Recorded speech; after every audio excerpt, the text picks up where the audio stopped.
Microsoft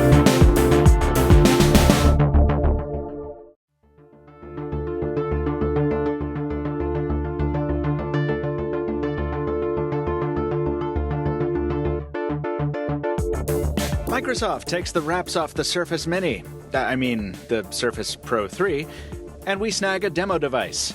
The LG G3 makes the most of its last week in the shadows by leaking even more of itself to a hungry public. And musician Ali Spagnola drops by to tell us what it's like to compose a ringtone, and a lot more. All that and much more ahead on episode 097 of the Pocketnow Weekly, the once-a-week audio podcast where we discuss smartphones, tablets, wearables, and other gadgets you dreamed of owning when you were a kid.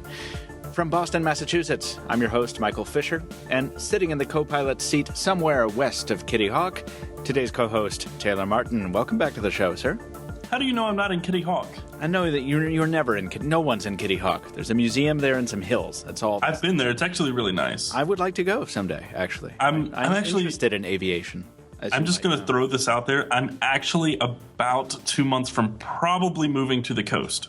Wow. Living in Wilmington. A coastal man. Well, that'll be nice. You too will come to know the smell of the sea and its bountiful riches. And I might get a tan. I doubt that will happen. I think you're going that requires going outside, and that's pretty much impossible for me. So, well, Taylor hasn't been on the show in a while, but that's not the big news. The big news of the day, of course, is that for the first time in history, and I didn't know this until immediately before the show, we have Microsoft maven and senior editor and most senior Pocketnow member in terms of time and grade, Adam Z. Lein. Adam, welcome to the Weekly, brother. Hello there. I am really glad that you're joining us. It's going well. Adam's joining us from a car outside somewhere in New York. I'm taking it Westchester. Right? And Westchester, New York. Yep. Calling in from a Lumia 1020 because why? How else would Adam Lein be joining us? I love this.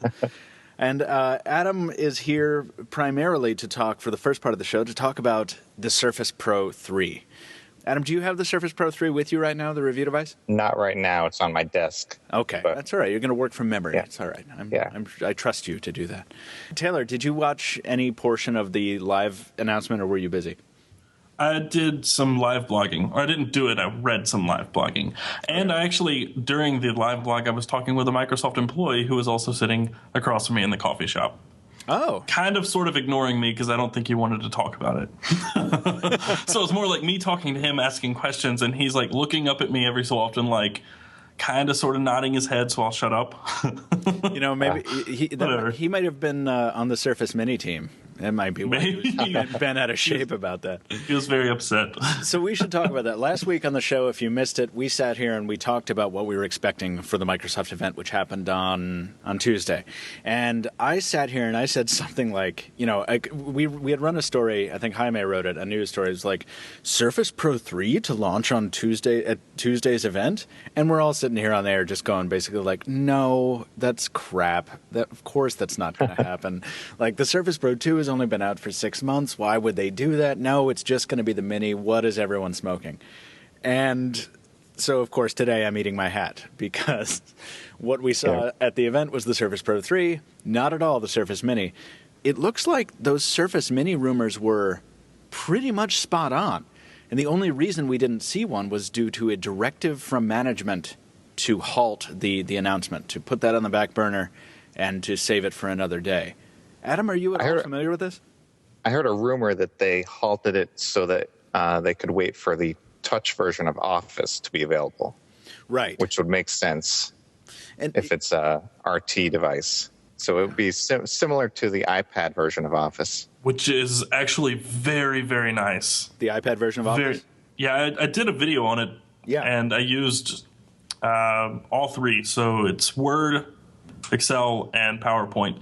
Okay. And all three of them. PowerPoint is kind of obviously the it's there. They did it just to say they did it, I think. I still want to meet Excel and Word. I still really want to meet the person who builds PowerPoint presentations on his tablet. Like, Adam, I know you've probably done it, but you would do it on the Surface Pro or something like that. But I don't know. I can't see building a PowerPoint presentation on an iPad. But I don't want to get too far away from this because, what's interesting to me, most interesting about the Mini is that NeoWin did some really fine reporting on this and have kind of gathered everything together into one post. And from what they can tell, the Surface Mini went through a first production run, so there's like 15 or 20,000 units sitting in a warehouse somewhere waiting to launch, which would make sense if they were ready to announce it today, right? Or, excuse me, announce it this week. But this thing apparently started life as this rumored Xbox Mini, Xbox tablet, Xbox Pad or whatever. I don't know what they were going to do. Xbox Surface.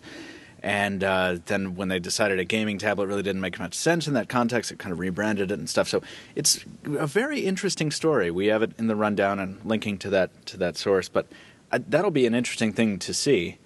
There's some great new features in the Surface Pro 3 that I think would translate really well to the Mini. For example, that new pen where you click it and it goes straight into OneNote, and then you can start writing your notes right away. That would be really nice on a Mini. Yeah, because a Mini is something you're more likely to be carrying with you at any given time. Yeah, in a jacket pocket. Adam, you were there. What is your your favorite part of the Surface Pro 3 before I start peppering you with questions? Okay. You've had the device for like 2 days. Yeah, my favorite part is definitely the screen, the 12-inch screen. Previous to the Surface Pro, I used to use other tablets from like HP or whatnot, and I always had a nice 12-inch screen. So this new 12-inch screen is, it feels really perfect to me.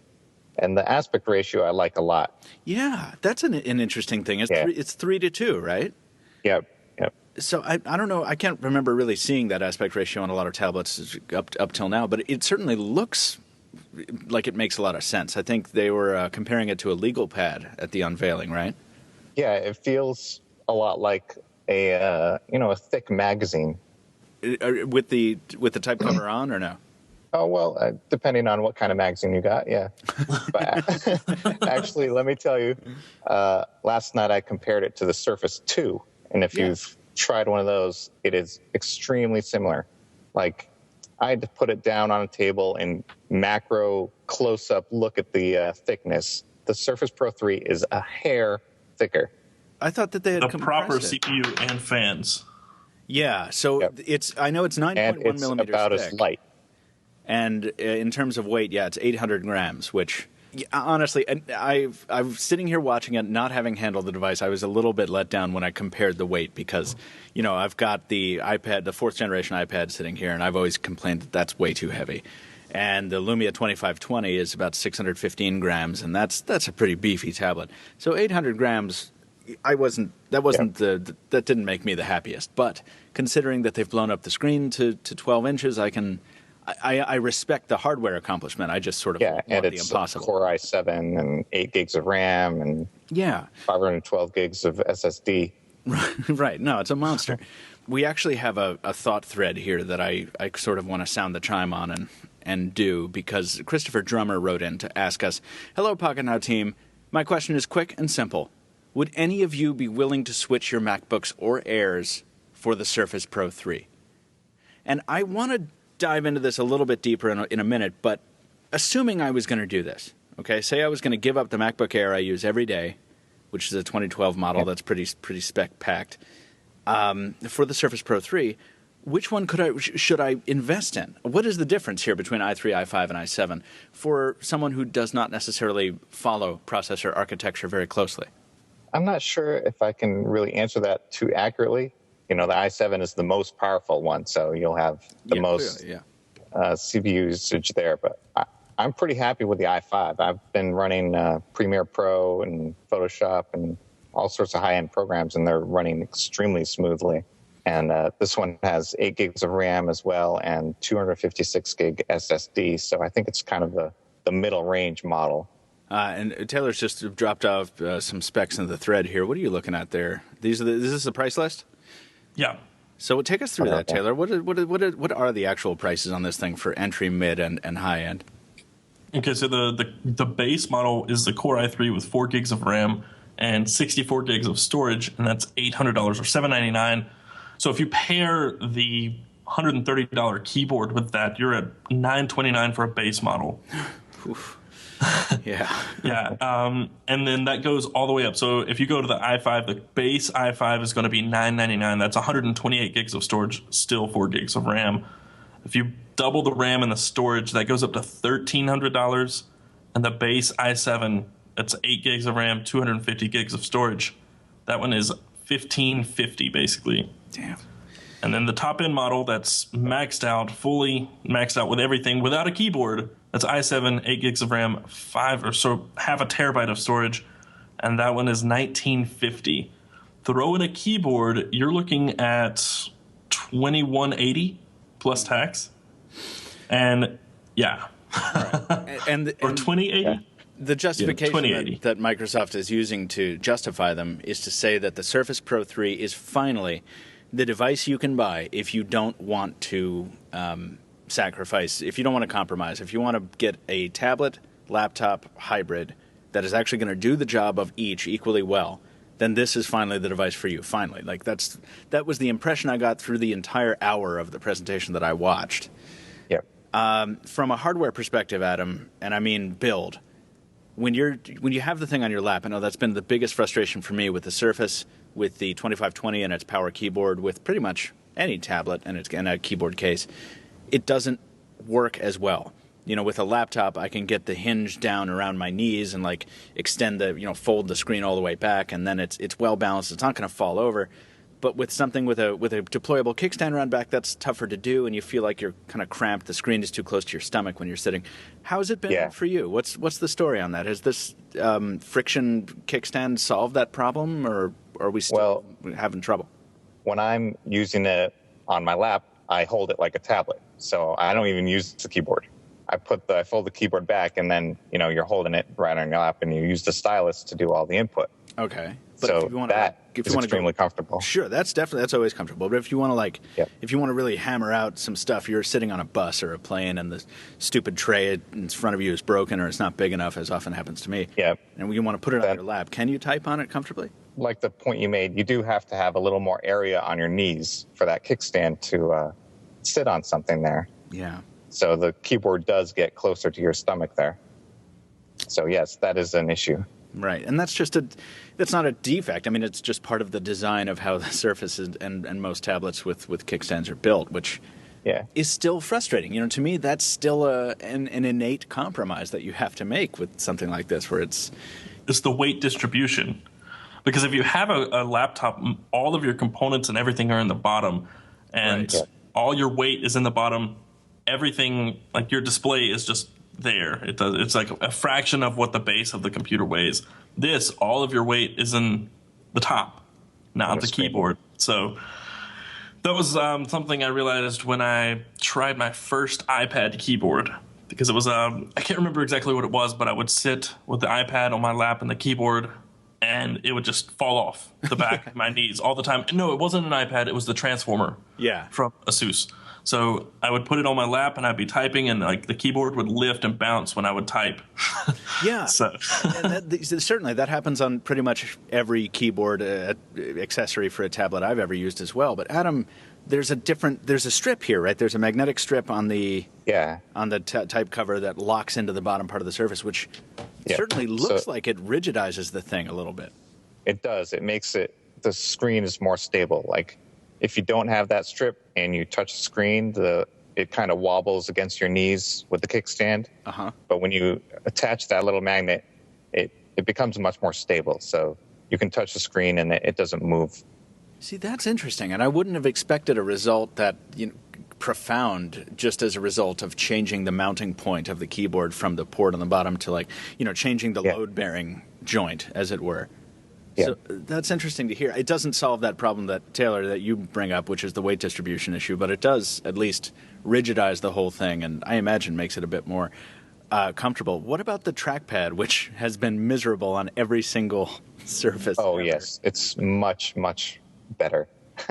It's actually clickable now, so there's a click if you press it hard enough. There's a mechanical click on the... Yeah. Really? Yeah. Okay. But you can also do the tapping just for a single click. And is it larger, so you don't need to have dainty little fingers to fit, to do gestures on it? I believe they said 68% larger, so it's more like a normal laptop as opposed to a tiny netbook trackpad. I've been looking through just some random tablets, and I was trying to get a feel for weight, because 800 grams doesn't mean anything to me. If you look at a tablet we looked at CES, the Samsung Galaxy Tab Pro 12.2. Yeah, that's it's 740 grams. So this is a Snapdragon SoC, 3 gigs of RAM, and more tablet-esque specifications, and it weighs almost the same, and it's a very similar size. That's a solid point. Yeah, it has nowhere near the processing power of even the... Well, I'm not actually prepared to say that. I was about to say even the i3, but I have no idea, frankly, how the Snapdragon 800 matches up against the Haswell. But so I want to talk about how you cool those processors. Adam, have you heard the fan of the Surface Pro 3 yet? Because certainly we spent a lot of time at the... You have? Yeah. Now, I understand that was supposed to be, really heavily diminished. Did you have to really ramp up the horsepower on the thing to Yeah. Running some... How'd you stress test it? Premiere Pro, Photoshop. That'll do it. Copying big files. And Adobe, of course, was a big presence on stage at this thing. How have you found the Premiere suite and stuff? How well does it run? Oh, very well. Yeah, there's no rendering time between adding dissolves or effects or edits. It just press play and it's like it's already done. Wow. Well, that is impressive.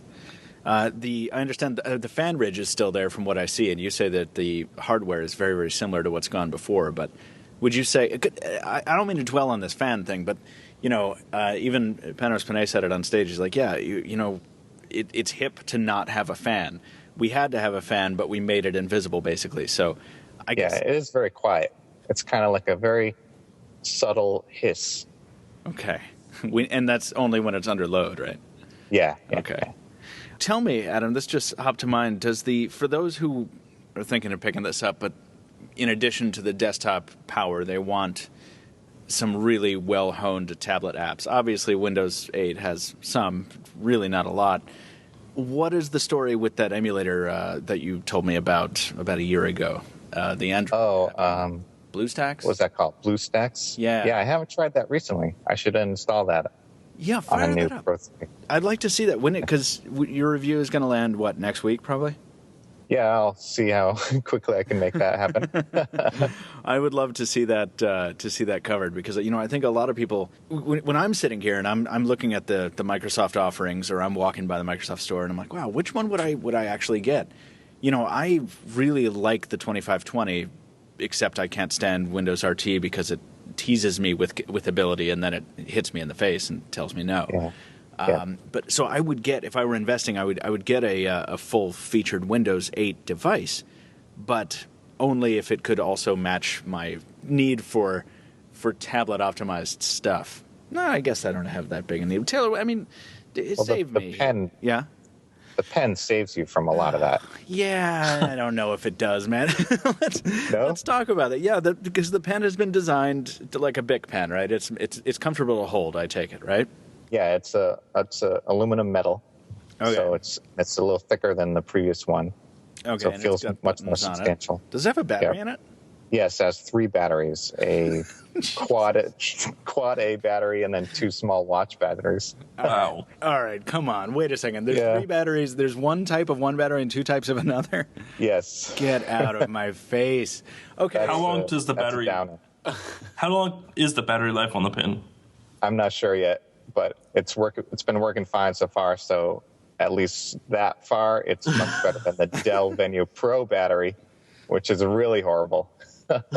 Okay. All right. And that stylus. So in exchange for this battery that requires three, or this pen that requires 3 batteries, does the pen come with the device, by the way? I'm pretty sure it must. Yeah. Well, I don't know. I mean, the type cover doesn't come. Oh, yeah. It was in the box. It was underneath the device in the box. So right. Yeah, but a replacement one is $50. Okay. Well, that's fine. Just don't lose it. That's fine. Yeah. But all right. So what do you get in exchange for this large pen that doesn't have a silo? Can you stick it in the type cover sleeve? Is there a port? Is there the type cover has kind of like a little loop, a fabric loop, stretchy fabric. Okay. So you can stick it in there, and it stays there pretty securely.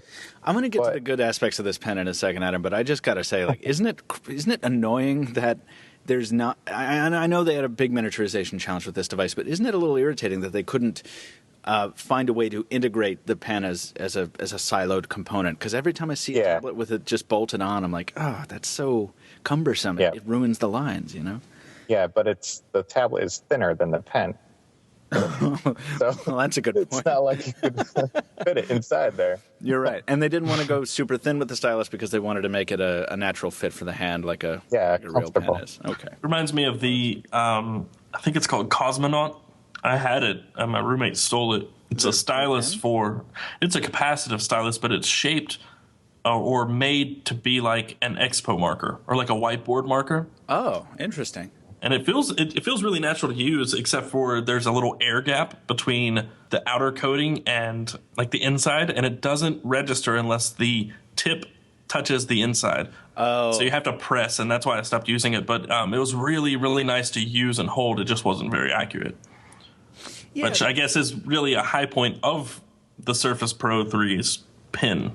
Yeah. Is that it's supposedly very, very accurate. And that's been one of my big frustrations with pretty much every stylus, up to and including the ones on the Note line. You know, Samsung sort of owns the market on this, where it's like, this digitizer registers 10,000 levels of pressure sensitivity. I'm like, that's great, but when I'm writing a note, the input still lags behind the pen tip by like a few millimeters and a few nanoseconds, and sometimes it's a few pixels off where you're trying to touch. Exactly right, and there's nothing more annoying than that. And on stage, Microsoft called this sort of the parallax effect. Adam, they say they've solved it. What is the story? Does it really feel like writing on a piece of paper with a pen, or is that overblown? It's looking pretty good. I think you could slow it down if you put a lot of load with other open programs and other stuff going on at the same time. Mm-hmm. But it's been working really nicely. One thing about this new pen is it's kind of a downgrade from the Surface Pro 2 in the levels of pressure sensitivity that it supports. This one only does 256 levels, whereas the Surface Pro and Surface Pro 2 had 1,024 levels of pressure sensitivity. Now, why is that? Did they explain that downgrade? They went to a completely different technology. The previous Surface Pro used Wacom, which doesn't require a battery in the pen, but this one has an N-Trig digitizer, so it's a completely different tech. Huh. Well, that's but the other advantage, a new advantage of the pen with batteries in it, is the clicky button at the end. You know, with that, you can do different controls like launching the camera or launching OneNote. And so that's kind of a cool trade-off. I'm not sure if it's worth the loss in pressure sensitivity, but... Well, you know, I guess if they change the focus, then it is, right? Because this is not... Certainly, Microsoft is not pitching the Surface Pro 3 as a high-end artist. Yeah, like as a creative thing. You know, it's like when Panos Panay was using the pen in some scenarios, he was editing a screenplay, you know, his brother's screenplay. So it's like, okay, yeah, this is good for taking memos, and it's good for using OneNote. They didn't, and they trumped out the Adobe stuff for a little bit, but it wasn't like a Samsung Galaxy Note presentation where you had people making huge oil paintings on their tablet or anything like that. You know, I think if they can position it properly, it'll be fine, because 256 levels of pressure sensitivity would be fine for me to take a note. I don't know about you guys. Yeah. And I'd make that sacrifice if it meant that writing on the thing was a lagless experience with none of that parallax effect. I just don't know if I would carry the pen around all the time. What I usually do when I'm using it, the Surface Pro 3 also has magnets on the edges. So instead of, slotting it somewhere, you can actually just stick to the side and it'll hold it there. But if you're going to put it in your bag, it's obviously, it's going to fall off of the magnet. So you got to put it in the loop if you're going to store it, in your backpack. You know what would be cool? Some of those like state switchable magnets that they're talking about for Project Ara, where you slap the thing on there and you hit like a fix or whatever, and it changes the the polarity of the thing, so it just locks it in place, and you have to press a button to unlock it. I think that would be pretty sweet. But even in its current form, magnets to hold a pen on there is pretty cool. So, Taylor, I sort of know your answer, but what about the thought thread? What about Christopher Drummer's question? Is there anything about the Pro 3, assuming cost is not a factor, that would make you say, I want to take the Surface Pro 3 over a MacBook Air? If cost were not a factor, well, I don't have a MacBook Air. I have a MacBook Pro. Okay. And I missed my MacBook Air. Because it's of the weight penalty of the Pro? Yeah. Okay. Yeah, so that's one thing that would make me say I would prefer the Surface. Maybe if I had a maxed out one. Maybe i5 or i7. I probably would not go i3. And that's just my experience with i3. Mm-hmm. It's been a while since I've had anything other than a MacBook, though. So Windows, for me, is just something that I've never really wanted to go back. After I used Ubuntu and various different builds of Linux and OS 10, I really haven't ever wanted to go back to Windows. I've used Windows 8. Haven't used Windows 8.1. But I don't know. That's a really tough question. I'd like to use one for a while. I've never actually used a Surface tablet or a Windows 8 tablet, period. That's a Windows 8 RT. That's no Windows 8 tablet ever. So that's a very difficult question for me to answer. If you factor in cost, I'd get a MacBook Air over it any day. That's why I think this is a good question, though, because this is the question that people are going to be asking themselves, at least in certain markets, because I'll tell you, when I walk around Boston, every single coffee shop, it's hilarious. I mean, I'm sure there have been many comedies written about it. You walk by a coffee shop and the windows are completely dominated by Apple logos. Every single young professional has a MacBook Air, a MacBook Pro, or a MacBook, and it's like, it's absurd. So you have this kind of saturation in markets where I don't think people are necessarily jumping from one platform to another just to have fun. But there are going to be people who are like tired of the Mac experience, or maybe they don't like it for one reason or another. They want to do this thing that Microsoft assumes people want to do, which is converge the tablet and the laptop. And they don't want to buy two devices. They want to buy one. So, yeah. But I think that it's a massive ecosystem leap, first of all, because I'm the same way. Yes, I would like to carry a tablet around. The Surface Pro 3 looks like beautiful hardware. I'd love to try it out. The type cover, I'm certain I could get used to if I can get used to the Nokia Power Keyboard. But I would have to learn an entire new video editing program. My workflow would change completely. You know what I mean? See, for me, I want to try a Surface tablet. And of all the Surface tablets to date, the Surface Pro 3 seems the most logical to try. No question. Yeah, I mean, that's pretty obvious. But I don't know. Like, I want one. I really, really contemplated buying a Surface Pro 2. So I might buy a Surface Pro 3 eventually. But the price is just, for me, the price is really difficult to swallow. And I think the price argument is contingent on Microsoft, on that bet that Microsoft is making, that people want to go out and buy one device. Because if you add the cost of a MacBook Air and the cost of an iPad Air, well, then you're starting to get in the neighborhood of this convergence device, this Surface Pro 3, right? Yeah, and one thing they didn't mention is you could also plug in a TV tuner and a 4K display and replace your TV, too. Wait, hold up. I don't get it. Hold on a second. You plug in a 4K display and replace your TV? Yeah, a TV tuner, USB. Okay. So that goes to the cable box. Okay. Media Center installed on the tablet. You got a 10-foot interface. Yeah, but no, right? I mean, you don't think so? Yeah, the capability is there, sure, but like your docking station. Yeah, I don't know. Pop it in the docking station.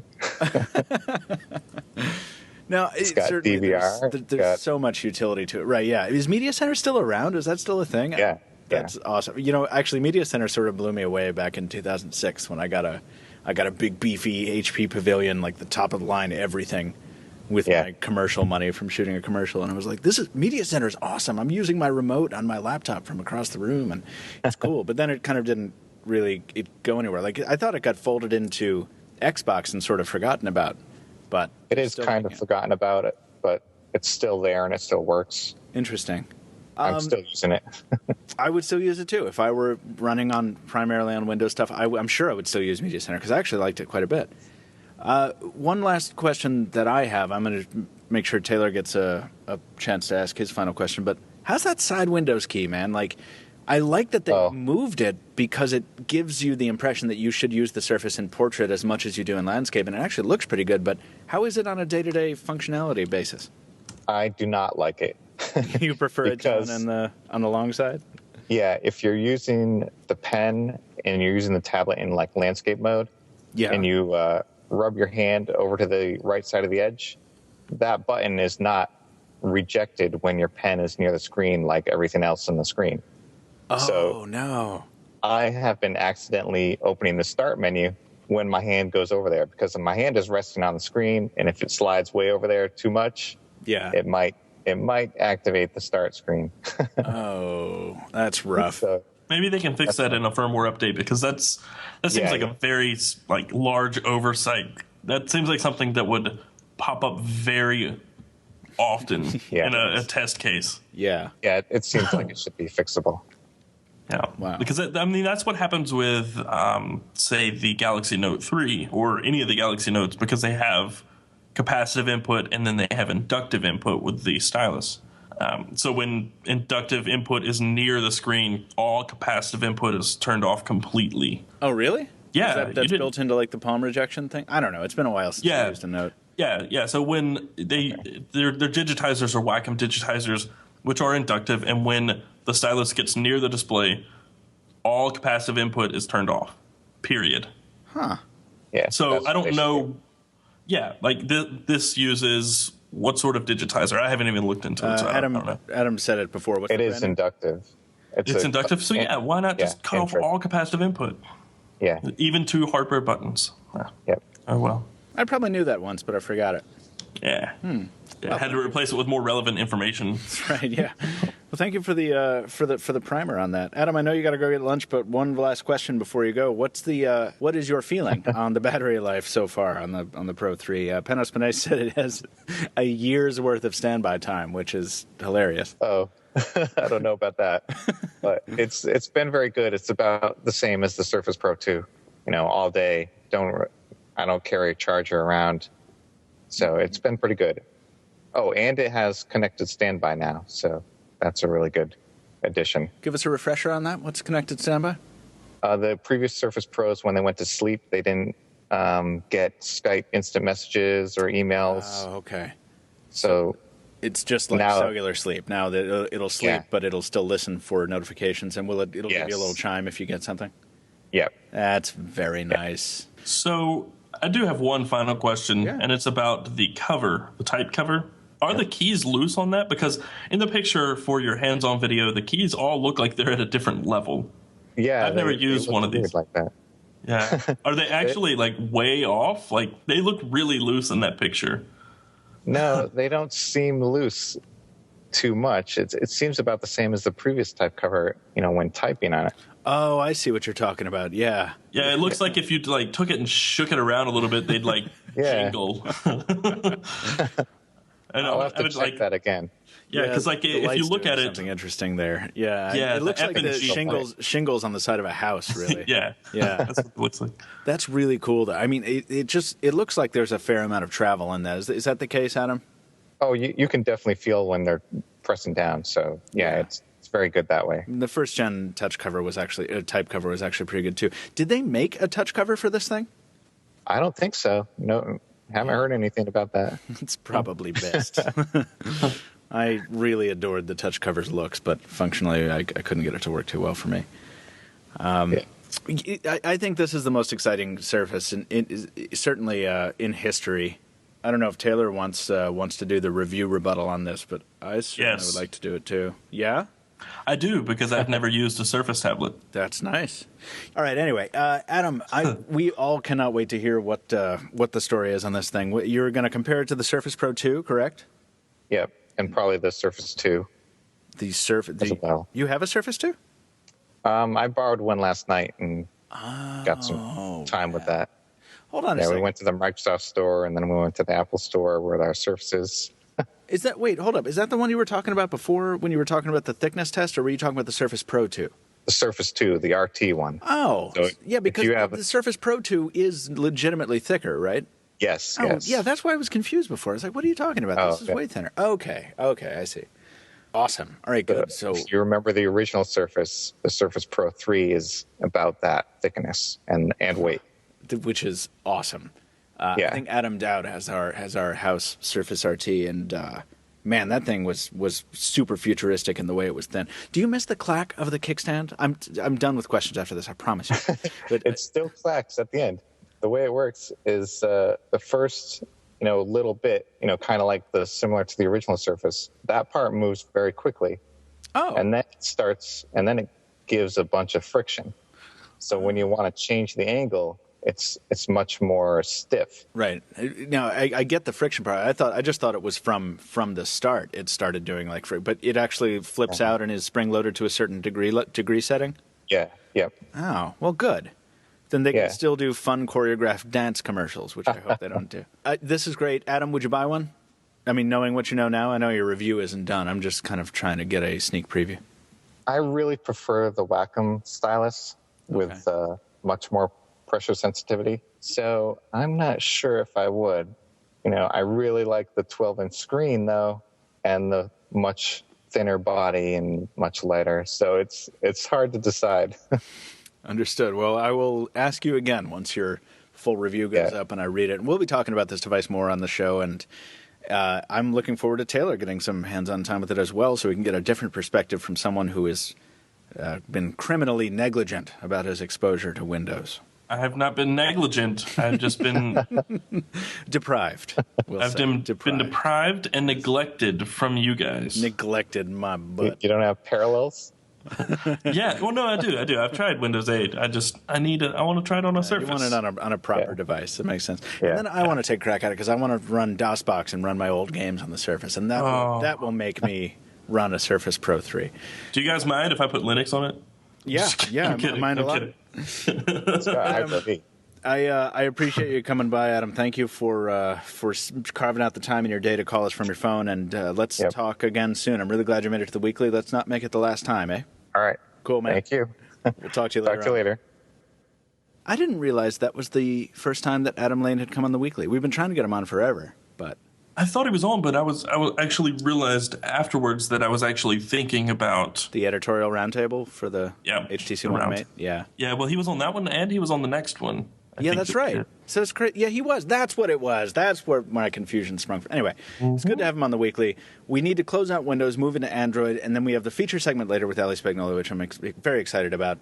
But let's close out Windows here. We have a Lenovo Windows Phone coming late this year is the report. Actually, this one comes right from Lenovo, I believe. This is from Liu Jun, whose name I can't pronounce yet, chief of Lenovo's mobile division. There were previous rumors that have been talking about Lenovo Windows phones for a while, toward the end of the summer, because Lenovo is one of that massive cloud of new OEMs that Microsoft spat out. But this has been postponed / reworded, writes Anton Dinoj, to indicate a more vague time frame. I mean, maybe they're postponing it to make it a Motorola device. That's the thing. Yeah, I don't say it's bad news in the sense that, like, I just wanted to see it.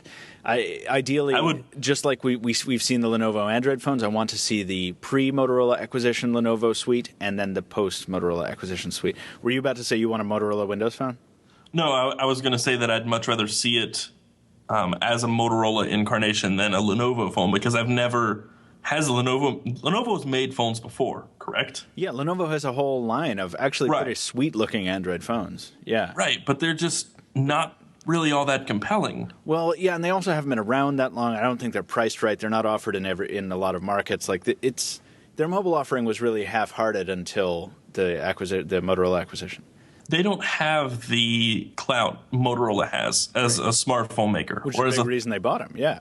Right, and why not put that purchase to good use? Agreed. That's all I'm saying. I have just been thinking of, we're getting X+1 rumors and all that kind of stuff, but man, wouldn't it be great to see a Motorola Windows phone after the Lenovo acquisition? Because that would seem to be a really good way to leverage the acquisition of Motorola. And it would also be a really great way to fulfill Lenovo's obligations to Microsoft as a vendor. I'm just envisioning like a Windows-ified Moto X with touchless control plugged into Cortana, which I think would be amazingly cool. I also admittedly have never used Cortana or Windows Phone 8.1.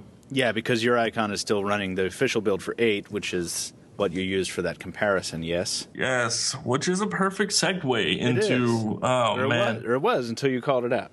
No, it's still perfect. So this comparison is a pretty good comparison, I thought. I watched it shortly before coming on the air. I did jump around a little bit. I was pressed for time, but your camera shots were plentiful. We got to see the meat of this comparison, the Xperia Z2 versus the Lumia Icon, the phone I call the best camera phone for Android right now, up against one of the best camera phones for Windows Phone.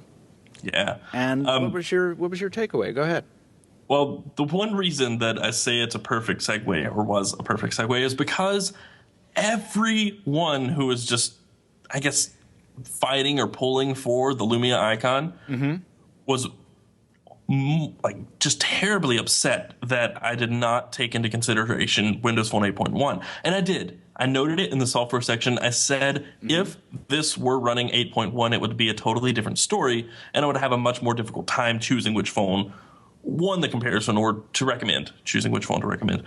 I did take into consideration Windows Phone 8.1, but it's not officially official. It's official, but it's not available to consumers. Yeah, it's a developer preview. Exactly, and even though it's been updated recently, it's still not final. The only final versions are the ones that are shipping on the 630 and 635 that we talked about last week. Yeah, and we don't compare unofficial versions of software. So a developer preview is not really an official version of software. Yeah, which is not a consumer. Which is confusing. Version. I get it that it can be confusing because we do review the developer. We reviewed the developer preview of 8.1. So I mean, I get it. And my takeaway was the only reason that I really recommended the Z2 over the Icon was the fact that it's not running Windows Phone 8.1, because Windows Phone 8 feels very stale, and Windows Phone 8.1, although I haven't actually used it myself, adds some much needed spice to an otherwise aging build of Windows Phone. Yeah, 8.1 is something. I rather enjoy it. Right. So that was my only takeaway, and everyone took that for whatever reason as that happens. That's fine. Internet comments and such. Blah blah blah. But it was a good comparison. I mean, it was the photos were most interesting to me, and I want to know what your thoughts are. I mean, I know you said you would prefer the Icon, but it was a real edge case. This was a situation where these were very well matched cameras. Part of the problem was that I didn't get a lot of time with the Z2, so it wasn't that I had half-hearted thoughts throughout this script or anything. It was just that I wanted more time to test the phones beside one another. So I didn't get that full effect. But I did, test the cameras in different scenarios, and in a few at least, it was surprising because I expected the Lumia Icon with optical image stabilization to just blow the Z2 out of the water in low light, and that wasn't the case. No, the Z2 is surprisingly capable in low light. Yeah, it is. And, well, it kind of varied, because if you were in really low light, the Z2 just fell apart. Because I took a picture in an elevator, and I included this in the video. Yeah, I saw that. The Z2's picture in the elevator, I took them side by side at the exact same time, held them both steady, and the Z2's turned out like this horrible, blurry, no detail mess, and the Icons was actually a really good picture. Oh, and that's probably because of hand movements, though, because the OIS kicked in then. Maybe. Yeah, maybe. Because I don't know. I use the Z2 in low light, I'm talking about pitch dark, 11 at night, shooting a photo of the Starship Enterprise on my porch with no flash. And that thing came out in stark relief against the night sky, this white, anti-shadow. It was amazing. I was like, I can't believe this. Yeah, well, maybe an hour before that, I was eating lunch in a very, very dimly lit restaurant, and I took a picture with both of them, and the Z2s just blew the Icon out of the water. The Z2 looked as if exactly true to life. It looked exactly how the food looked on my plate, and the Icons was blurry and not that detailed, and it was cold. A lot of the Icons pictures are very cool, and that doesn't bother me because I always edit my pictures afterwards. So I don't really take into consideration, or heavily into consideration, the temperature of pictures that you take with a phone camera. But still, with the optical image stabilization, the hardware shutter key, which I much prefer on the Icon, the Z2's I didn't really like that much. Yeah, the Z2's has a much more limited range of motion, and it's smaller, and it's harder to find. And yeah, the Icon beats it. And the consistency of the camera speed, so the shutter speed and how quickly it takes pictures, I would choose the Icon. I couldn't cram all of that information into the script because it was already 10 minutes long. But yeah. Well, that's because you had 2 intros, but yeah. I was watching and I was like, wow, you could have shaved off a minute if you just did that second intro instead of the first one. I know, but then I can't show my face, and I'm really working through some audio issues from my intros. See that? Yeah. That will be fixed in my next video. I got a lot of comments about that in the last week, so well, chill. I'm working on it. I'm just testing some things, and they didn't work out. I'm glad the comparison made it. That's good. Yeah. It was good to have that up. A lot of people were asking for it. I almost jumped off a bridge 3 times while making that video, so I'm glad you didn't. Let's say we sound the chime, since we're already talking about an Android phone. Let's say we move on into the Android section where we have a ton of quite exciting news. Would you second that motion? I suppose. Ba-dum-bum. Then it's done. I have a question, Taylor. Mm-hmm. Do you ever use the speakers on your smartphone? Every damn day. Now, why? You have earbuds, Taylor. I know, and I have Bluetooth speakers and expensive headphones. and expensive. Yeah, why would you ever use the speaker on your smartphone? That doesn't make any sense. I know. Apparently, I'm an idiot. Apparently, and the only person in the world that does, according to some people. One of my favorite editorials to pitch, and it's the headline that Taylor and I eventually came up with was "Think smartphone speakers don't matter? Think again." And this came to us, I think, probably about the same time, because we've had a lot of blowback every time we put an HTC One up against another device, and this has actually been happening since last year. People will immediately dismiss boom sound as a differentiator, and they'll say, only jerks who listen to music on the bus out loud care about this stuff. And you guys are idiots for thinking that, HTC has fooled everybody into thinking that speaker quality matters.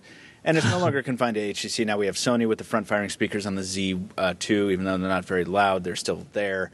They sound, I want to make that very clear. The Z2 speakers sound great, but they're so quiet. They're just quiet, yeah. Yeah, and people are like, it's because they're waterproof. No, it's because they're tiny slits and they don't have any sort of resonating chamber or anything. Right. They're just tiny little itty-bitty speakers that sound great, but no oomph, none. And the Z2 had to do that in the Z2 because waterproof. Yes, it is waterproofing, but also it's such a freaking wafer thin device. I mean, it's like you can't, you need to if you're going to do it right, it needs to be a big device, which is why all of HTC's phones are taller than the competition. But anyway, and even rear-firing speakers, the Icon is really loud, but it's rear-firing. The Moto X, really loud and really excellent, but rear-firing. So anyway, it's not an HTC thing. It's a speakerphones are excellent thing, and here's why. Because not everyone is a shut-in, which is my immediate response, counter-argument to this thing of like, why would you ever not use earbuds to watch a movie? Well, first of all, it's not always freaking convenient to have earbuds in, even when I'm by myself. But if I'm watching it with someone else, I'm like, hey, let me show you this YouTube video real quick. What do you want to share headphones like it's a 1991 and you have a Walkman with those dual headphone jacks, which are actually pretty cool, but F it. That comes up every day. That happens to me, if not every day, probably every other day. Yeah. I mean, all the time. And it happens exactly the way I explained it in the article. Somebody wants to show a video on YouTube and the speakers aren't loud enough on their phone. So they're like, hey, Taylor, your phone speakers are really loud. You play the video. That happens all the time. And this isn't something where you need to be like the leader of your local popularity chapter. Like you need literally to know one other human being with whom you occasionally like to share media. Exactly. That's all you need to realize the value of this thing. And it sucks if you don't have that, but also shut up because it's worthwhile and it's not a counter argument to say like, well, that never happens for me. This is going to sound lame, so lame. But my friend and I, back home before I moved to Charlotte, he and I would sit at a Waffle House pretty often. He goes there 7 days a week and sits for hours and drinks coffee. But that's pretty cool life. I dig that. Yeah, but there's nothing to do in that town, like literally nothing. Well, there is one if there's bar. A Waffle House in town, that's the case. Yeah. There's one bar. It's called the Country Corral, and you just don't want to walk through those doors. You will come out of that place a changed person. Just don't go. So he goes and sits at the Waffle House, and everybody knows us, but we'll sit there, and people will just join our table and just hang out. And sometimes we'd play videos. We'd play YouTube videos. I did it on my iPhone for a few hours one time, and it was just like we huddle around really closely. And I mean, a lot of background noise. We'd huddle around the speaker, and nobody could hear anything. So we'd go outside and listen or watch this video. And every time I'd come with a new phone, we'd try it out just to see how the speaker was. And the only phone that I ever brought up there that was actually good enough was the 1M7. I haven't been back, but the 1M7 was great. And eventually I just stopped caring and bring a Bluetooth speaker with me just because that's the only way that we can do that now. Yeah. And that's not convenient.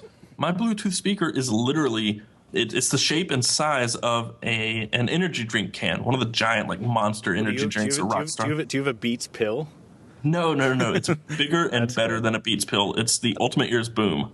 If you want a Bluetooth speaker, that is the one to buy, hands down, no question about Still it. no official word on Apple Beats, by the way. If anybody wants to know if I'm going to leverage that segue, I'm not.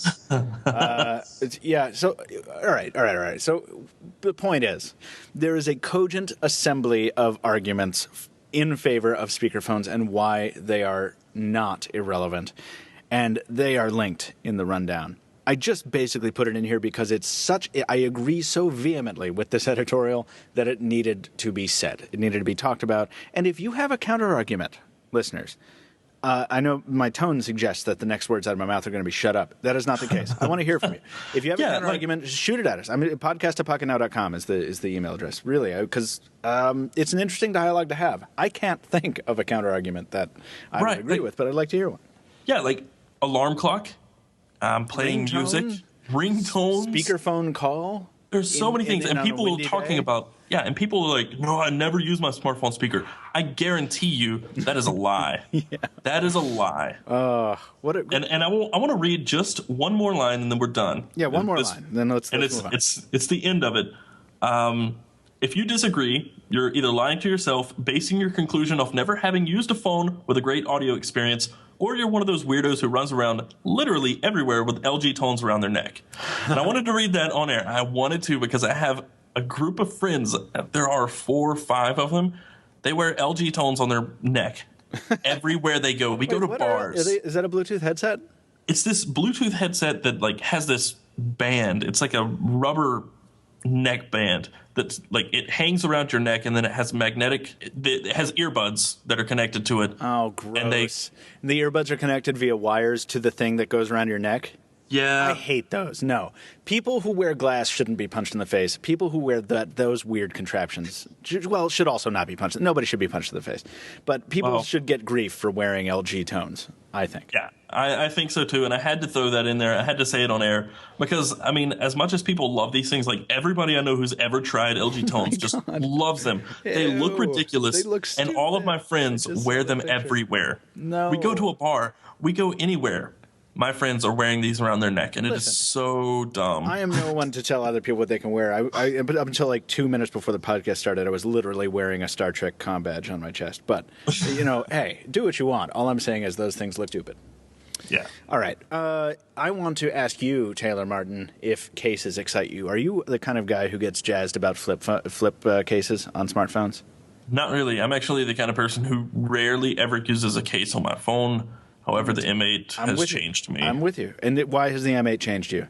Because it's brushed metal, and I don't want it to get damaged. All right. It feels fragile-y. What case do you use? I have 2 speaking cases that I use. No, whack sauce.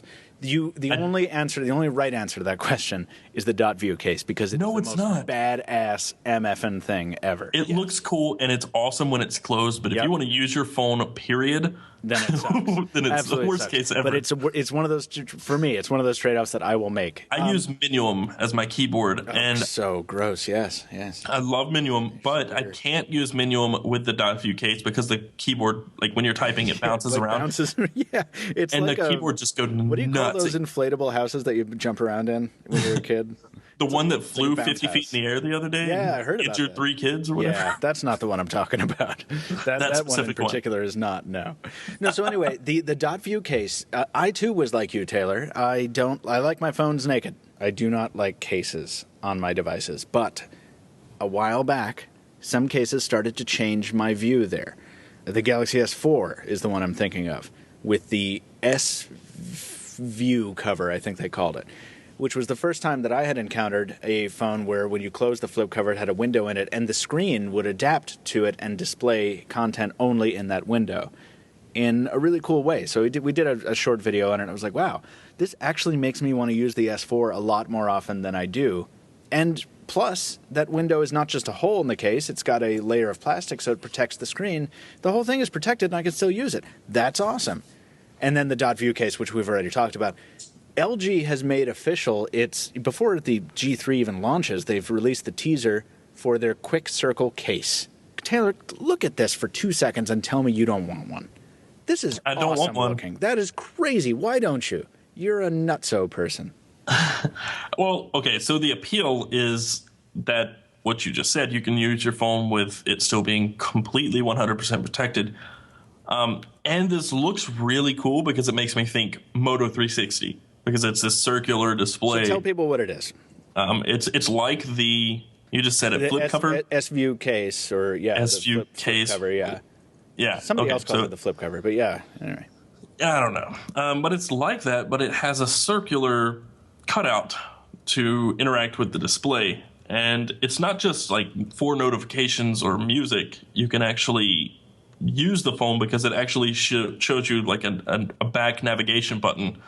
So you can swipe and you can open up various applications. I don't know if those are limited to just a few or if you can customize that. It doesn't really show that.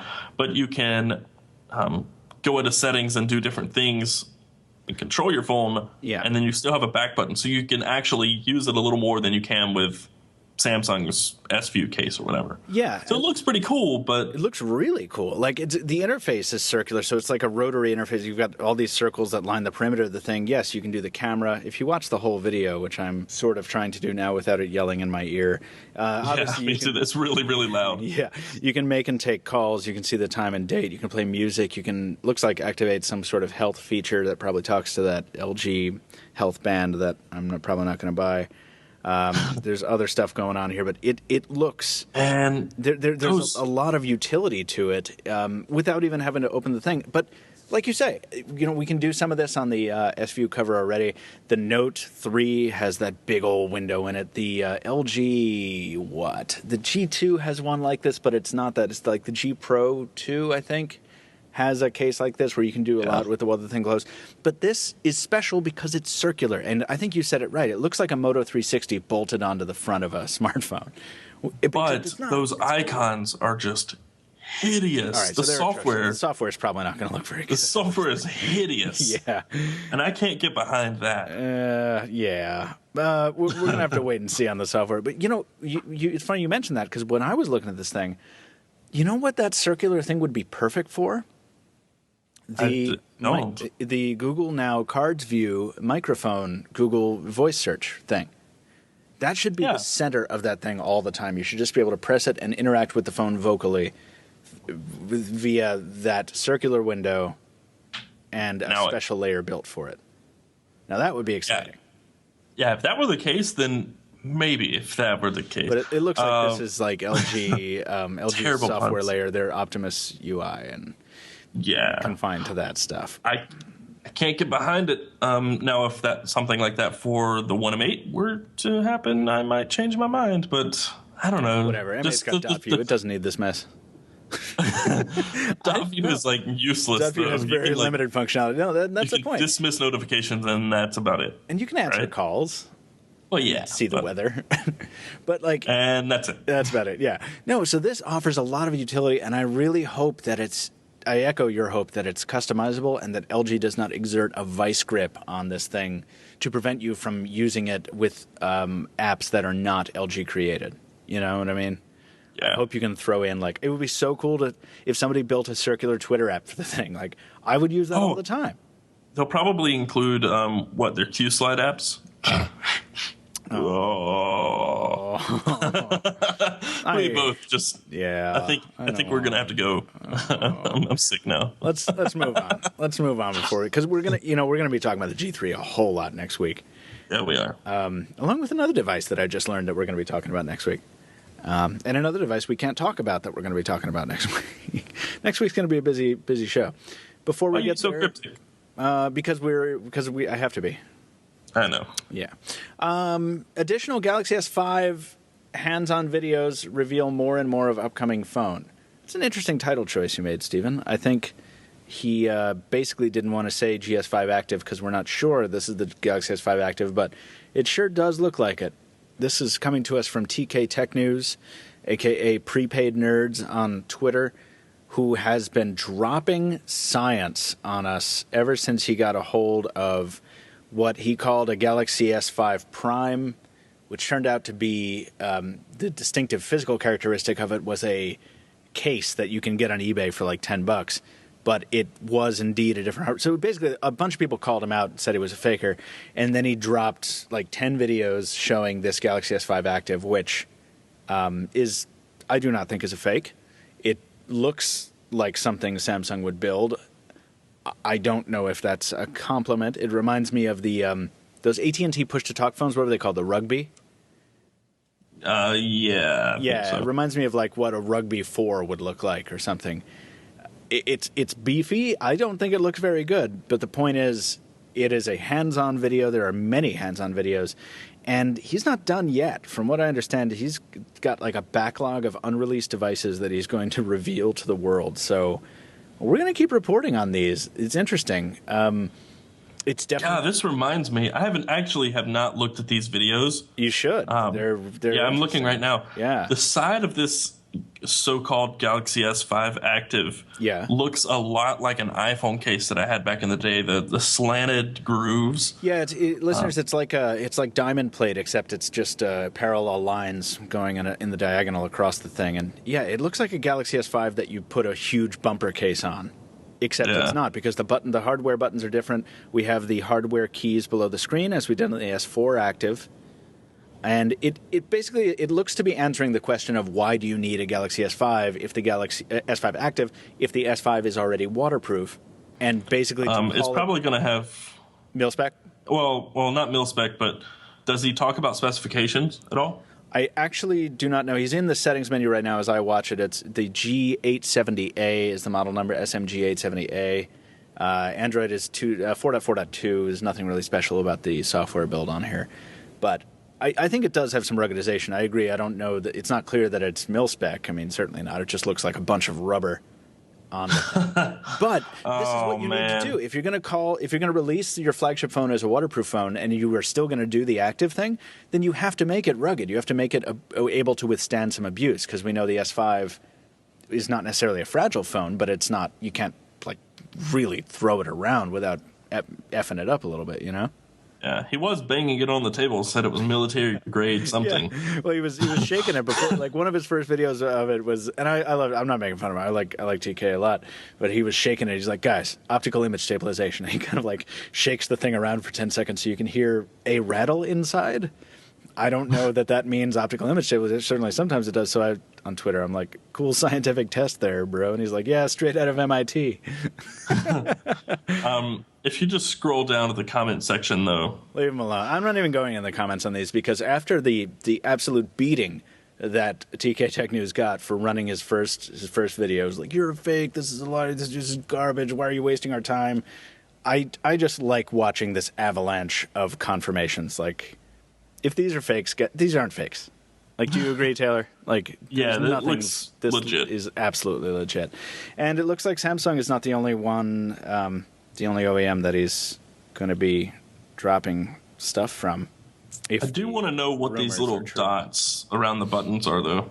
Around the back and menu or task switcher button. There are dots. What are the dots? I don't know. Oh, yes. Those may be just test markings for a pre-production unit or stylistic elements. I'm not really sure. But the buttons, the physical buttons, look lifted right from the S4. I don't think they've changed those at all, except to make the leftmost one a multitasking button, probably. Yeah. Anyway, if you're interested in the S5 Seems Active, legit. Stay tuned for more on that. Certainly does seem legit. Getting to the end of the Android section, 2 more stories before we go. One other leak, this one from more commonly known Ev Leaks, the HTC One M8 Prime, so-called, with the strangest render I've seen for an LG product. This is a rough render. LG product? Did I say LG? HTC, sorry. This is a rough render. If it is an official one, it's an early one, because it looks like a Desire 816 that somebody bolted a big old red-rimmed camera onto the back of. What do you think about this? Like when you say bolted, you mean bolted. I mean, you don't mean just like somebody put it on there. It looks like it was physically just someone actually screwed this onto the back. Somebody got some 3M tape and just stuck a circle to the back of the thing and put a duo camera lens above it. But that's the thing. That's what that's why we know this isn't a Desire, right? Because it's this big protruding red-rimmed camera lens, but above it is the duo sensor. To the left, the distinctive dual flash as well. So this looks flagship grade, even though the render is ugly as sin. But you don't agree. You think it looks good. Yeah. And mainly that's because I'm a little biased towards gray and orange. Oh, OMG, you're so biased. Well, you know what I'm saying. I know what you're saying, yes. I love the gray and orange and gray and green color combinations. Obviously, if I haven't made that clear by now, right? I love those color combinations, and this is right up my alley. These are the same colors that I chose for my original Moto X. So it reminds me of the Evo. It reminds me of some of the incredible line for Verizon back in 2011. This looks like if somebody back in 2010 wanted to theorize what the future of HTC looked like, this looks like it. I just don't buy this render. But then again, we said the same thing about the renders for the one M8 and whatever. Yeah, and this is actually fuel for an editorial you said you wanted to talk about that I'm writing right now, so it's not done. But this was fuel for that because I love the M8. I carry it. That is my daily driver right now. And the one M8, yeah. Yeah, the one M8. So not the M8 Prime, but I'm using the one M8 right now, and I love the size of it. And this is rumored to be bigger. I don't remember how much bigger, but I read somewhere, I can't remember where, but it's rumored to be even bigger, like 5.5, maybe 6. I don't know. So do we think this is the new One Max? The One Max? Probably not. The One Max specs sucked. They didn't suck. Hold on a second. The One Max's specs didn't suck. They just matched the One's specs from last year, right? Right? Or no, they didn't. It was a Snapdragon 600. So they didn't suck. They just ported the same specs to a bigger chassis, basically, and took off OIS, and that was the difference. Yeah, that was it. Yeah. And it was built like crap comparatively. Yeah, it really was. I really didn't like the Max at all. So maybe it is. I don't know. Either way, that's kind of what fueled this editorial idea for me because I had to come up with one really quickly. But it's, will your next phone be bigger or smaller? And I write this because I've tried practically every smartphone size ever. I mean, I reviewed the Z Ultra, which was the phone that made me a cynic. Mm-hmm. And then I've used everything from the HP Veer and the HTC Aria, if you remember that phone. Yeah. Yeah, 3.2-inch display. That phone was literally the size of my palm. It was so tiny. I really liked that thing because, it was super tiny. I love the color scheme of this phone because it was gray on the outside, but if you took the battery door off, this was when HTC would give you these like tiny little touches. When you took the battery door off, this thing was like Ferrari yellow. Yes, and they did that with the first draft Incredible. They did that. You pulled off the battery door, and it was bright red on the inside. It was like, whoa, that's awesome. Yeah, and the Evo, I think, was lightweight too, so... Yeah, but this phone was so tiny, like literally palm-sized. So I've used all of these, and I've gone back and forth, wanting a big phone, wanting a little phone, and I'm just kind of done with it. So, yeah, I'm totally cool with the size of the Nexus 5, the One M8. 5 inches is like my absolute sweet spot, having tried everything. And I just want to stress that because you get the One M8, and say this M8 Prime comes with exactly what we wanted out of the One M8, which is, say, a 16 megapixel camera or a much higher resolution camera, which is what everyone said the One M8 misses or is not. Yeah, that's some. No, I'm not the right person to talk to you about this. I'm not. Okay, I'm not going to go for this because right now, because I can't really talk. But it is a load of crap. That when people go to look at the M8 and they say that all this thing needs is a higher resolution camera, and they make a lot of specific comparisons to a specific device, and they're like, "See, this is all the M8 needs. You just take the camera from this, you put it in this." No, that's not what you do. In fact, that's crap. So just stop. And that's not what I'm saying. I'm saying that is the one thing about the phone that just kind of irks me. Even though I take great pictures with it every day, it's just. That is the low point of the phone, and say they put a higher resolution camera or a better camera, not a high resolution camera, a better camera in this phone, but they make it bigger. You can never get the best of both worlds ever. But I just can't get past this render. I think this is really ugly looking fun. But that's the thing. This render looks really, really elementary. So I'm going to wait for 2 or 3 passes of the same thing, like we're doing for LG's software.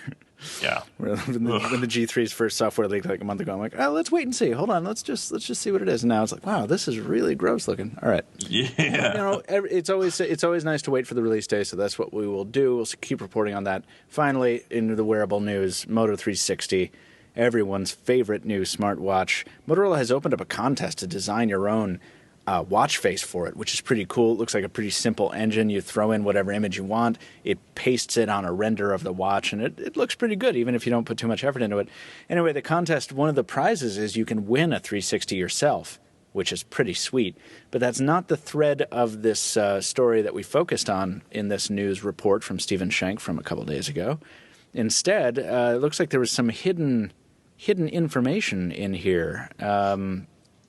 Motorola has made reference to the same price that was rumored before, $250. It looks like the contest terms and conditions call out a value of the wearable that is the grand prize as $249. So do you think that's a realistic price for the Motorola 360, Taylor? You're the only one on the team who has a Pebble Steel at the moment, which was sitting in the same price range for a while. Yeah. What do you mean for a while? Is it still $250? Yeah. Oh, okay. I was just covering my butt in case I was wrong. I'm pretty sure it's right.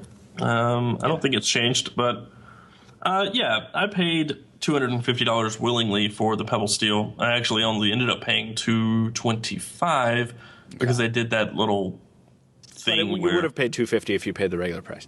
So, yeah, I bought it at $250 and they gave me $25 back. So is the Moto 360, from what you know of it so far, I mean, are you surprised by this pricing? Is this right on the nose with what you expected? It is exactly what I expected. Really? Maybe a little lower. I would have expected around $300 just because this is a circular display. It's a color display, and it has seemingly more functionality than Pebble. Voice and interface. Pebble, yeah, Pebble and the Gear watches are really the only frame of reference we have for smartwatches anymore. Mm-hmm. So I figured, $250 to $300. This is on the lower end of that. I'm happy. I'll buy one, and I want to compare it with the Pebble, and then I'll choose which one I keep. Certainly, and I'm happy as well if this price does in fact turn out to be accurate. But I'm also surprised, I have to say. I thought they would try and move the Moto 360 a little at a slightly higher price point, but at the same time, that does not factor in. I'm disagreeing with myself right now because it doesn't jive with what we know of Motorola. What the company has always tried to do, or has recently tried to do since it got acquired by Google, is to push the entry barrier down on stuff. That we're seeing that with the Moto E, with the Moto G, eventually with the Moto X when it didn't sell well at its original price point. And it's funny to think this is actually only $100 cheaper than Motorola's flagship smartphone right now. Right. Yeah. So you can actually get a Moto 360, or will theoretically be able to get a Moto 360 and a Moto X for the same price as, say, an HTC One M8. Wow. Think about that. Yeah. That's wild. So it actually doesn't surprise me given that context, but maybe I've just been so blinded with the possibilities of what the Moto 360 could be from an appeal standpoint, because I think it is the most appealing smartwatch out there. I don't think I'm alone in that. Definitely. The most appealing, Definitely. conjecture. The only thing, smartwatch anyway. The only thing that it will need is some sort of high IP rating, because yeah. Oh yeah. Yeah, that's the only thing that it's not I think hasn't been. What? I think the other thing is I'm really concerned about battery life. I do not think it's going to have a great battery life. If it's the dock that they showed, or that I've seen somewhere, where like you saw the blue tint around back, so it tells me that it's a wireless charging. Maybe, hopefully. Yeah, because wireless charging always requires a blue tint on the. No. It just there's no port around the outside of any of the renders. Oh, I see. Period. Oh, yeah. So that would be the only thing that would kind of sort of make sense as some sort of charging mechanism. So if it's that and it comes with a stand and you drop it on this stand and it charges every night, then I don't care. Absolutely. I mean, it is still inconvenient if you travel all the time. But yeah, like my Pebble Steel, lately when it's paired to the One M8, it dies every other day. So I went from having 9 days of battery life to 2 when I got the One M8, and wait, and your One M8 destroyed your Pebble's battery life? Yeah, it's a common issue with newer phones like the Galaxy S5, the M8, and a couple other new phones. It's been happening to me, but I thought it was because I was running like the pedometer or Sleep as Android or something. Nope. Wow. My phone I turned off notifications, I connected it to the M8, and I let it sit for a day, and it died the next day. Wow. So it's It's the firmware. If you update, I think the Pebble app, maybe. Okay. Oh, and yeah, I think it'll fix it. I didn't mean to get off track here because I was looking for Motorola devices that exist that have wireless charging, because I was about to say, is the Moto 360 going to be the first Moto device to support Qi out of the box? But it looks like Verizon is advertising the Droid Max as Qi compliant, but I don't know if that's with a case or what. I don't remember. I don't remember either. But because I didn't get the Droid Max. Neither did I. I skipped on that one. Yeah, I guess it's the Droid Ultra. Oh yeah, that's right. I guess it doesn't really matter, because whatever, if it has Qi, that's going to be amazing. But still, even if it has Qi, and you know how much I love that wireless charging standard, I'm going to be annoyed if I have to charge that thing every day. I have to say it. If it's a 2 or 3 day battery life, I'll be happy. If it matches the Galaxy Gear after the update, then I will be happy. Which I think I was getting about 3 days or 4 days, something like that. But I'll be happy, but I won't be upset if I have to charge it every night, as long as the charging solution is okay. If it's not some obtrusive, like, you got to take this thing off and do this. Yeah. Put this together and put the screw in and close the door and put it in the microwave. Yeah. And stand on one foot. And hop. Okay, well, that is the news in Windows Phone and Android. Not much compelling from iOS except for some iPhone 6 rumors we're not going to cover. Taylor, we're not going to cover them because we have some important stuff to do. We got to go talk to Ali Spagnola. What do you say we do that? All right.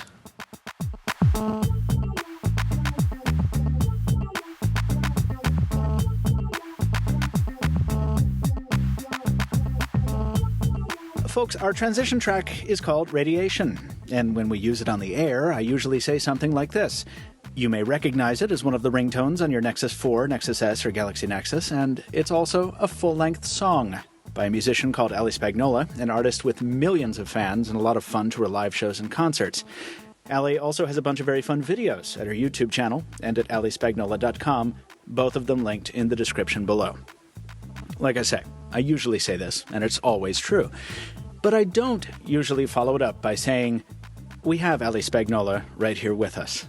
Ali, it is a pleasure to have you. Thank you so much for joining us. It was a pleasure to be here. Thanks for having me. I'm really, really glad to have you.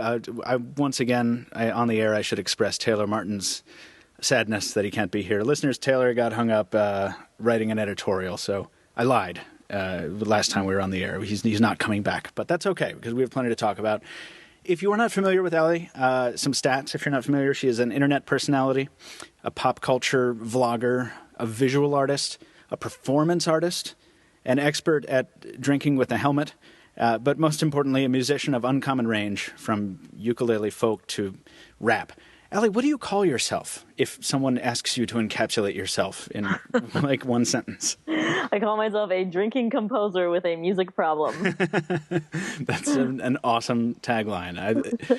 I want to hear a little bit about that particular element later on, but if it's okay with you, I want to kick off by starting by talking about your YouTube channel.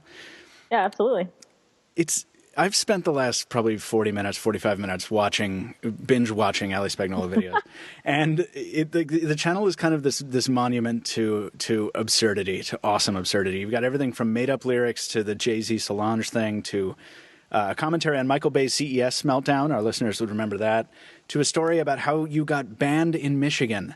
So it's all hilarious. Yeah, but it's also like really genuine, though. I mean, it's entertaining, yes, but your presence on the channel is intimate and it's very real, and it's in contrast to some of your album work where you're presented, much more conventionally as like, here I'm the artist and this is the music. Like, is your YouTube personality, how close is that to the real you? Is my question. Yeah, that's me. I just make a mess once a week and put out a video, so you're seeing like you're hanging out in my apartment with me. That's honest. And is it really just once a week that you do videos? Because I mean, there's so much content there. It seems like it comes out more often, but it's just once a week. Yeah, unless something comes up, but mostly it's once a week. Or if I'm traveling, it's less than. So. Oh yeah, true. Yeah. We have YouTube is a giant part of what we do here at Pocketnow, so it's sort of fun to hear what kind of vision other people have for their own video channels. What do you see the future of that part of your life being relative to touring and such like that? Because you seem very at home in front of that particular set of cameras. So do you see that expanding in the future, or will you strike this balance? Yeah, I'm still sort of figuring that out. I'm in this like weird transition period where I'm making a new album, and I would call it my sophomore album, even though it'll be my 5th one, because the most recent one that I had put out is the one I'm known for. And so now it's sort of like I got to follow that up and really, knock it out of the park to follow up the one that got me so much attention. And I got to figure out how I can work that in with my YouTube channel. But I mean, it's like the reason it's so real is that it's just like a fun experiment for me right now, and I'm figuring it out as I go along. Well, it's definitely. I mean, that rawness comes through, but not in a amateurish way. It's all done really well. It's all tight. It's really cool. Thanks.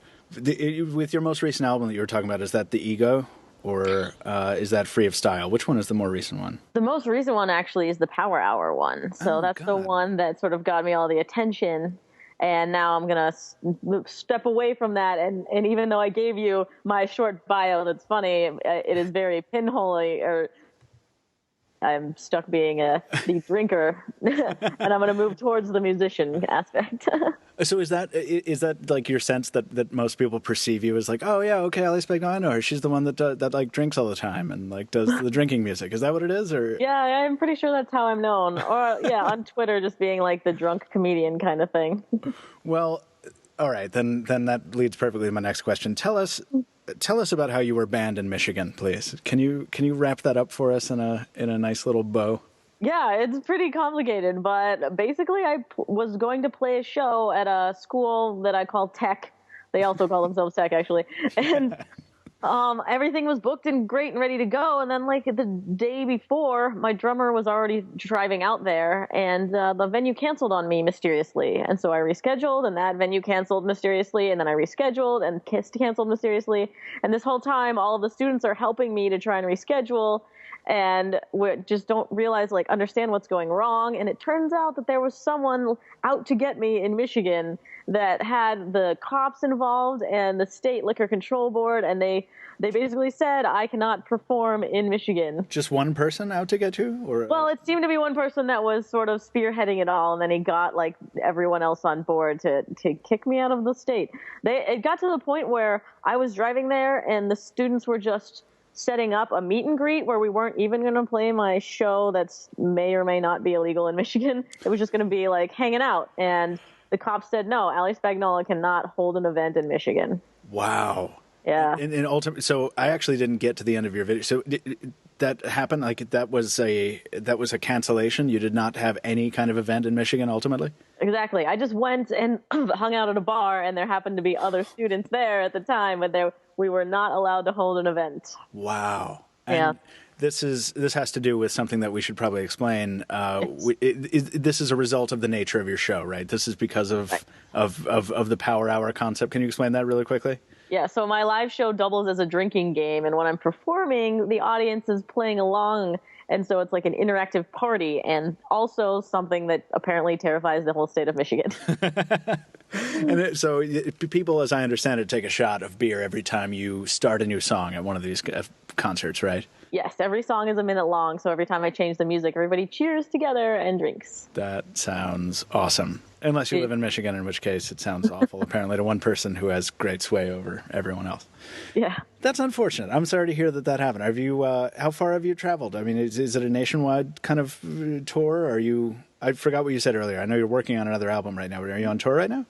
Well, at the end of last year, I finished up my biggest tour so far, which was my Freedom Victory Tour, and I went to 20 cities across the U.S. So, yeah, the whole nationwide thing, which was really cool.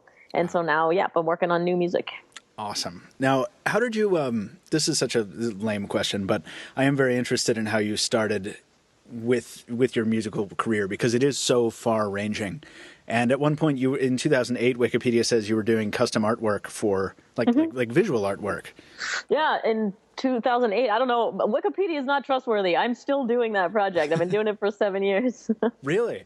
Yeah. This was called, at one point, is it still called Fred Durst for President? No, it is not. That is also wrong. Oh, no. The project is called Free Paintings. Oh, geez. That's much more straightforward. I don't understand why. It makes a lot more sense than Fred Durst for President. I think it's whatever. My Power Hour League of fans likes to mess with me, apparently. That's why that's on there. I don't know. Just when we thought we could trust Wikipedia, I thought I was done hearing about how it wasn't a trustworthy primary source, but okay.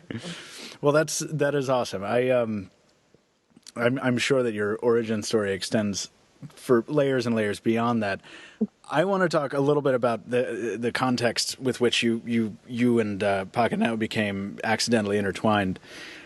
Listeners, you may remember this from, I don't know how long ago this was now, but it was probably about 10 or 15 episodes ago. So we introduced a feature segment using Radiation, which is a track we're going to talk about in a second, but it's a track of Ali's. And Ali, you know what it's like to be too busy, right? Indeed, I do. Yeah, so your brain doesn't work right. And I had put together this episode. I forgot even who our guest was, but we led into the feature segment with Radiation. It worked perfectly. I was like, this is great. And then I put the music credit in the thing, and I'm like, wow, I got that track because it was sitting in a folder on my desktop full of ringtones, because I have a lot of ringtones from many devices because we use them for various things. And I'm like, this sounds really... this isn't a notification tone. This isn't something that I can just kind of like take and not think about. This is a song. Let me see if I can find this on the internet. And then, of course, I did. And I came to alispagnola.com and I'm like, oh, it seems there was a musician behind this song. And then I reached out to Ali on Twitter, thought better of it, and reached out to her privately and was like, hey, we used your music, and I think probably we should not have, because now I realize that crap, we should strike a deal. And listeners, rather than sue us into oblivion, Ali very, very nicely struck a deal with us, and that's why we're able to use Radiation on all of the shows. So while we have you on the air, thank you very much for that. Well, thank you, too, for being honest. I mean, you could have just kept using it, and I would have been none the wiser. Well, actually, I would have been wiser. So this is funny. Before you even contacted me, I knew you were using it because I have pingbacks from my WordPress site, and you did link directly to me. And so I got an alert that was like, someone's talking about you, and I just checked it out. I was like, oh, cool, they use my music, whatever. So I was aware. So I appreciate you coming to me and being honest. Well, absolutely. Yeah, no, it's my background is as an artist of a sort, and I really don't like when people use my work without permission or attribution or anything like that. So I'm very glad. And the benefit to all this, and despite the fact that we get a really cool track to use on our show, is that I never thought about where ringtones come from before, like at all, in any sense. And I don't know if a lot of our listeners have thought about this at all, but these things have to be created, and they're not just made out of whole cloth. There are some firms have in-house orchestras, and they do their own things and stuff. We see this kind of stuff from LG in particular, where they get the Vienna Boys Choir to do some special stuff for them. Or they'll contract out. But Radiation is special because it actually is... It is made from the sound pattern of radiation interfering with a set of speakers. Can you talk about how this track came together? I mean, what's the story with this? I had always been interested in that sort of sound and the rhythms that interference makes, and so I initially wrote the track for Free of Style, which you had mentioned earlier. Mm-hmm. That was an album that I was commissioned to do for a dance convention that was going on in Pittsburgh. So it was supposed to be like breakdancing music that people would be, busting a move to. And it went on that album, and then it caught the ear of some people at Android, and the rest is history. So, and they decided to build it into, the phones I listed before, the Galaxy Nexus, Nexus 4, and the Nexus S. But that wasn't the only one. So hold on, before we move on from Radiation, because I'll get ahead of myself here. Can you talk about how you actually captured it? I mean, we all know that sound. We know what happens when you have an incoming call and you're listening to music or something. You get that interference pattern. But what kind of? I mean, did you arrange the beats, the composition stuff? Was this like a team effort, or was this entirely your baby? This particular track. This was my baby. So it was me in my studio, close to my speakers, calling my mother, and recording directly the feedback that I got from those speakers, and then I chopped that up into samples, and I actually made a whole keyboard suite. So I pitched it up, a half step for each note, and I can actually just play, I have now my keyboard is Radiation sound, so I could just play like a regular piano, but have it sound like Radiation. Ferris Bueller's Day Off when he's doing the six sounds on his keyboard. Exactly. Yes, it's exactly cool. Like that. Okay, to get super nerdy with you, because I know people will want to know, What kind of phone was it? Do you remember? Oh, yeah. It was probably like a flip phone. It had to have been a while ago, right? Because that sound doesn't happen anymore with the G4 or 4G or whatever. Yeah, with LTE, it's a different. You can get it to make the sound, but it's a different interference pattern entirely. It's nowhere. It doesn't have nearly the character of the old GSM. And that's another thing. It probably wasn't Verizon or Sprint. I'm going to guess it was probably AT&T or T-Mobile, right? Yes, it was AT&T. Nice. Sweet. My well done. Nerd cred is intact. That's amazing. Well, that is awesome. And then so radiation goes out, it becomes this ringtone, and then there's interest in whatever Google department is in charge of the ringtone situation in another track, right? Yeah, robots for everyone. Yeah.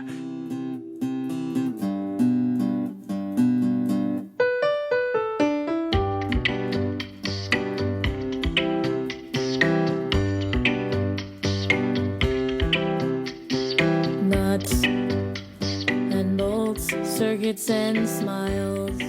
All right, so I listened to this for the first time just a couple minutes ago before we got in the air, because radiation I'm obsessed with and I love it. But this one I hadn't really heard of, and I just found it on your website. And I'm listening to it, and I'm like, okay, it's obviously you, because it's quirky and it's light and it's fun, but it's got lyrics, which is unusual for a ringtone. So weird. It's surrounded by all this electronic stuff. It's the one with like some random strumming guitar white girl singing. I just don't get it. Well, that's the thing. It's sung in a much lower key. It's got lower energy. You know, how did this happen? I mean, I'm not going to say that you sound unhappy doing it, but you're definitely like it is the lowest energy I've ever heard from any bit of your performance. So like, what was it like to record that? Was that just like a one-off contract kind of thing, or was that something you came up with? Or it is super chill and very different, like you're saying, from all my other stuff. That was from a while ago. That I did that as a part of my senior project, as I was an art major, and so I did an animation of these robots as a band, and I wrote that track to be the robot band. Yeah, it's cool. They're like little nuts and bolts dancing on the keys and stuff. So you did the animation as well. Mm-hmm. Yeah. Yes. Oh, okay. And then they at Google, they were familiar with my music and they liked this one too, so they added that in. Wow. And that was on the same batch of handsets, and that one that one I had not heard before, and that's wild. So between and then there were some that were remixed for the some T-Mobile branded handsets, the MyTouch 4G and stuff. Mm-hmm. Do you ever the funny thing about the robot one too is that like if you notice the lyrics are nuts and bolts, circuits and wires, right? Yeah. But there's like a pause after the first word, so I sing nuts, and like there's enough time to answer your phone. So basically it's just like the nuts ringtone, and like the majority of the world has just heard me say the word nuts. Nuts. Actually, I'm going to grab that now, and that's going to be my ringtone for a minute. I just want to see how quickly I can pick up the phone. Nuts. So, all right, you've got these things that you've got the remixed ones on the T-Mobile phones. You've got it on Android phones all around the world. At some point, you had to stop and realize that millions of people were picking up their phone because a piece of your art is commanding them to. How was that? Was that weird? Do you remember that moment where you were like, wow, how about that? It's so freaking awesome. And it happened right now again. Like every time I think about it, I'm like, I can't believe this. It's too cool. I'm wondering, like, you know, Michael Jackson's probably up there in terms of like most played artists, right? But like, you got to think about like text messages and rings and whatever. Like maybe I'm catching up to him. Oh, God, yes. And just like total gross plays. Right, exactly. Yeah. And then you got to think about like what phones it is, because you know we know what phones it's on, but then you can port it to other ones. So now I'm like, there are all these phones that have superior hardware. I'm like, man, I'd like to play this on like an HTC One with those crazy boom sound speakers, and it would be sweet. And then some plays are worth more than others. It's like, oh, great. We've been talking about these older phones, though. I mean, are there plans for more tones? Can you talk about that at all? Because you know it's been a couple generations since the last built-in round of Ali Spagnola ringtones. Yeah, it has been a while, but I mean, I don't have any news on that front. I still love Google and would love to work with them, but sorry, I got nothing to report. You heard it here, Google. Give Ali another call, because these are pretty cool tones. Can we throw in? I'll ask you again off the air. But if we can throw in robots onto the show, it would be cool. Yeah, totally. We don't have to, because it's hip. It's cool. But it's just so weird. I can't, after watching your videos for so long and then to hear robots, I'm like, before we sort of wrap it up here, I want to know, are you touring next? If people are listening to you from the United States, we do have a fairly large American audience on the show. Where can they see you next? Well, you can see me next on the internet. I do a live stream show, so I don't even have to come to you or vice versa. Yeah. What is that story on that? Well, it's called the No Pants Power Hour because you don't have to put pants on to come out and party with me. You just hang out in your own place. You're hanging out in your own place. That's exactly right. That's the beauty of working from home, too, by the way. Yeah. And we do a live stream show and a live chat room where I'm talking with everyone and in the audience. I don't know. It's a good time. Think like a late night variety show plus drinking game plus music. It's fun. How often does that happen? Once a month. And is that on your YouTube channel or on the website? Yeah, that'll be on YouTube, and follow me on Facebook and Twitter, and you can get updates about when that's going to happen. But the next one coming is this Saturday for the holiday weekend, Sunday. That is outrageous. I'm taking this weekend off for the first time in a while, so I may join you from mobile. That would be nice. A lot of fun. I have just one more question for you before I let you go. Mm-hmm. Did Dan Bilzerian ever get back to you? With all that work, earned an entire tweet from him. So awesome. Really? Yeah, that's all I got. He just sort of retweeted me and said LOL. That is awesome. I think that's a wonderful acknowledgement. Indeed. Well, Ali Spagnola is a real treat. She can be found at alispagnola.com, on Twitter at Ali Spagnola, and on YouTube at youtube.com/AliSpags. Ali, seriously, thank you so much for joining us. It has been a great time. Thank you. It was great talking to you.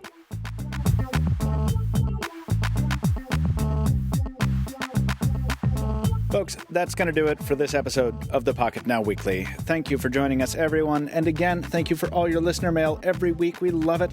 And even if it doesn't make it to the airwaves, we do read every piece sent to us at podcast@pocketnow.com.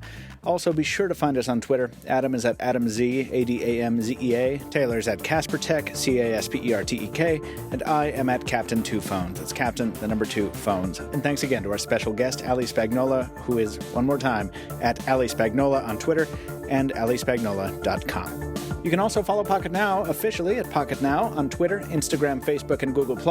And if you enjoy the podcast, we sure hope you do, please leave us a review on iTunes, Xbox Music, Stitcher, and wherever else podcasts are heard. As always, we thank you so much for listening, and we'll be back with more mobile tech talk next week.